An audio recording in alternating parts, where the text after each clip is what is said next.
This is Unit 2, Lesson E, Creating Equations and Inequalities. Your objective is, I can create a linear equation or inequality from a description. Okay, so we're going to be talking about word problems today. Before we get into these word problems, we want to review a few things that you should remember about your operations and your symbols that you should use when setting up a word problem. Our first operation is addition. This can be written as sum, plus, total, more than, or it could also be written as increased by. This chart should look familiar to you guys because we went over it in Unit 1, Lesson C. Subtraction recall can be written as difference, less than, minus, or decreased by.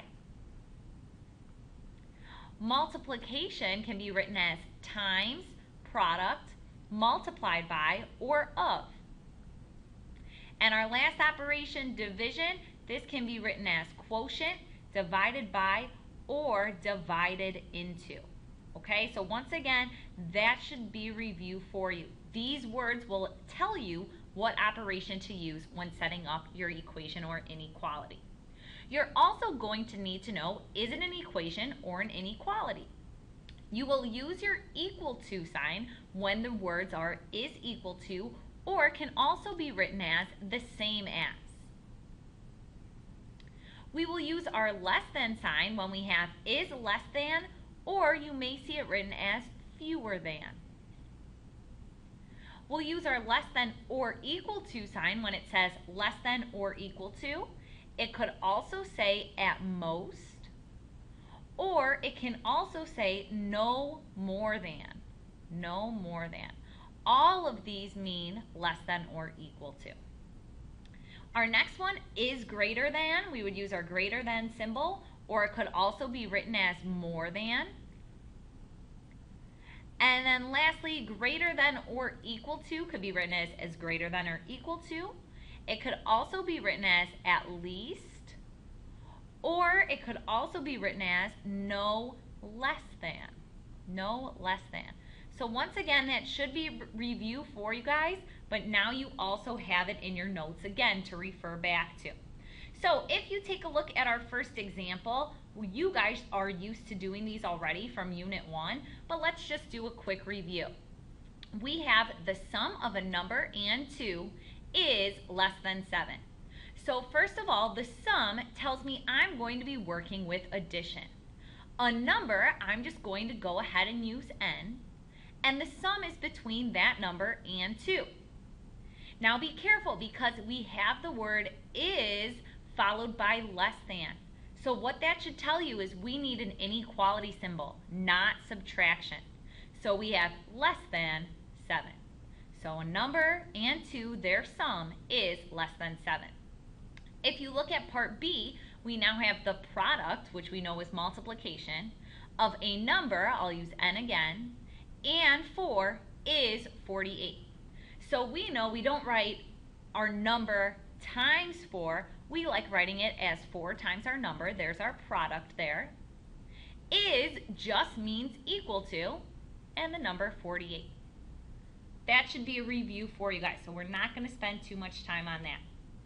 If you take a look at example 2 though, this is where our objective is going to come into play. You guys need to be able to write the equation or the inequality based on a description. So that's talking about either translations or word problems. Here we have, you're ordering tickets to the Bears game. Tickets cost $200.50 each.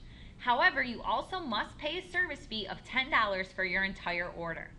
If you have $500, how many tickets can you buy? We also want to make sure we explain our reasoning. So let's go ahead and start. What it says is we have tickets that are $250.50 each. Each right away should tell you that we're going to need a variable. In this case, I'm just going to be X, and X is going to stand for the number of tickets I can buy. Remember, we should get in the habit of defining those variables. So in this case, if they're $200.50 each, that should tell you right away we have multiplication going on. So we have to take 250 cents times X amount of tickets. We don't know that yet. We are also paying a service fee of $10. That's something we have to pay, so we are going to have to go through and also add $10 to our bill. We know we have a total of $500, okay? So what that should be telling you is we can spend no more than $500. So no more than would tell me that my left-hand side of my inequality has to be less than or equal to $500. Now we would go ahead and solve. So we need to make sure we subtract 10 from both sides. When we do that, we're left with 250.50x is less than or equal to 500 minus 10 gives us 490. We need to make sure we divide both sides by 200.5. You can include the 0 if you want. We know it's the same thing. And when you do that, we end up with x is less than or equal to 2.44 if you do that in your calculator. However, you are not done with the problem. First of all, we have to make sure we answer the actual question. How many tickets can you buy? We can't buy 2.44 tickets. We know that. In this case, we're going to have to make sure that we round down. So in this case, we can buy 2 tickets. We can't buy more than 2 tickets because we won't have enough money. You can buy 2 tickets, but what's our other option? Do we have to buy 2 tickets?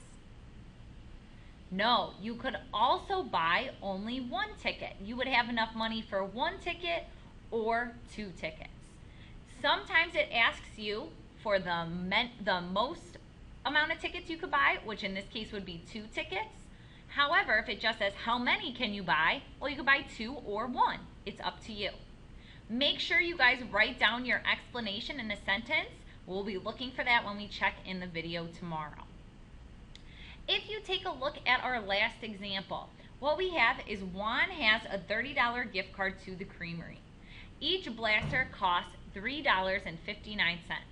At most, how many blasters can Juan buy? Once again, we want to make sure we explain our reasoning.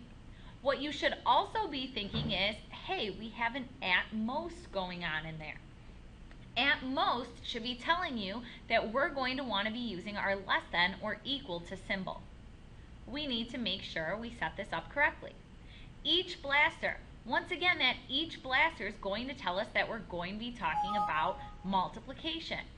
When we do that, we want to make sure we have 3.59x. X in this case is going to be our number of blasters that we can order. We have $30 to spend.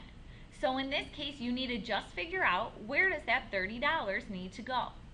Well, $30 has to go on the right-hand side of our inequality because we know the 359 times each blaster has to be less than $30. We don't have more than that on our gift card. Now it's just a one-step inequality where we have to divide both sides by 3.59. And when we do that, we are left with x is less than or equal to 8.36.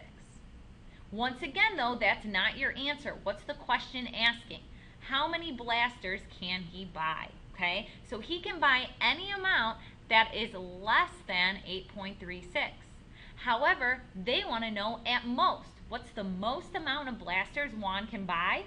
Well, he can buy at most 8 blasters. He can buy at most 8 blasters. You also need to explain your reasoning. Why is it 8 and not 8.36? Make sure you guys include this in your notes. What you can say is anything over that he would have to pay for out of his pocket. He wouldn't be able to use his gift card. Why did we say 8 and not any number less than or equal to 8? Because of that at most. So make sure you guys are putting that in your own words.